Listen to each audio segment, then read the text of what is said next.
excited! It's summer! Woo! Guys, it's Inkeater. How's your Labor Day weekend? Mine's been pretty darn awesome.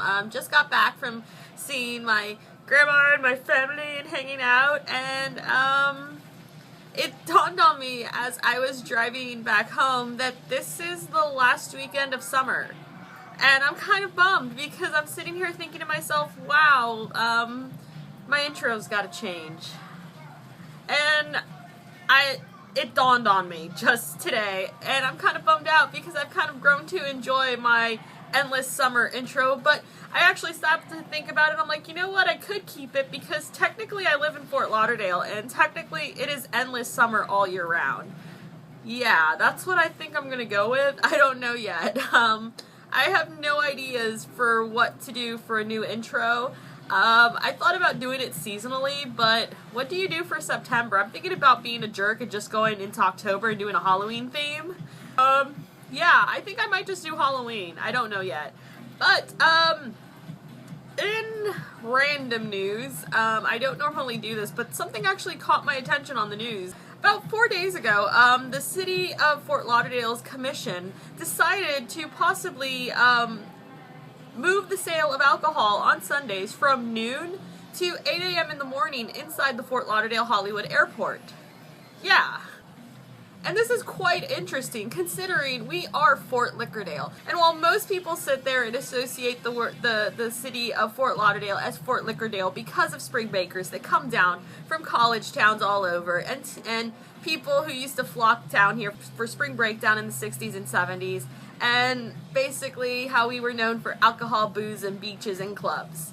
And realistically, Fort Lauderdale is actually known historically as Fort Liquordale because bootleggers during the Prohibition sat there and used Fort Lauderdale as a way and a means to sit there and get alcohol smuggled into the United States.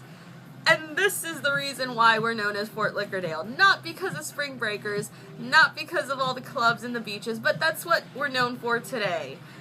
Yeah, kind of funny, huh? How things kind of follow their roots. But what's really, really interesting is the fact that we're actually considering the possibility of moving the sale of alcohol on Sunday from noon to 8 a.m., which I'm kind of like, I'm kind of totally for it. Why, you may ask? Number one, I want to sit there and think that it's going to bring in a butt ton of money into the city of Fort Lauderdale.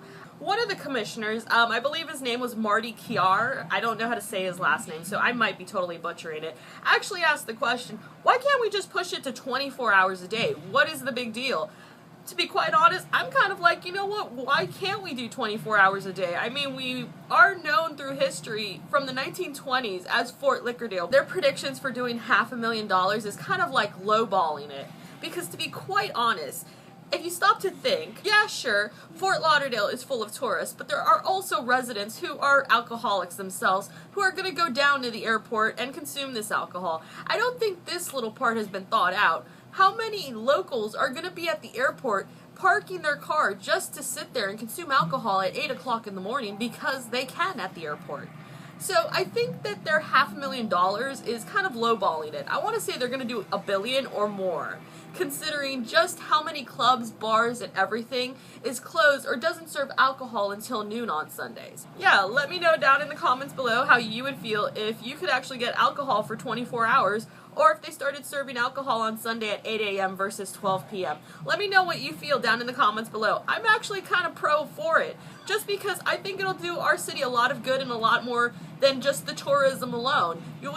We'd be sitting there banking on the fact that a lot of these tourists are coming to our town and not only spending money in our local places, but also in our local airport, and pretty much giving the city a little bit more money in the long run. That's pretty much it, and yeah, let me know down in the comments below how you feel. Bye! I'm seeing things that are real. I'm seeing things I shouldn't see. I'm dreaming things I've never seen.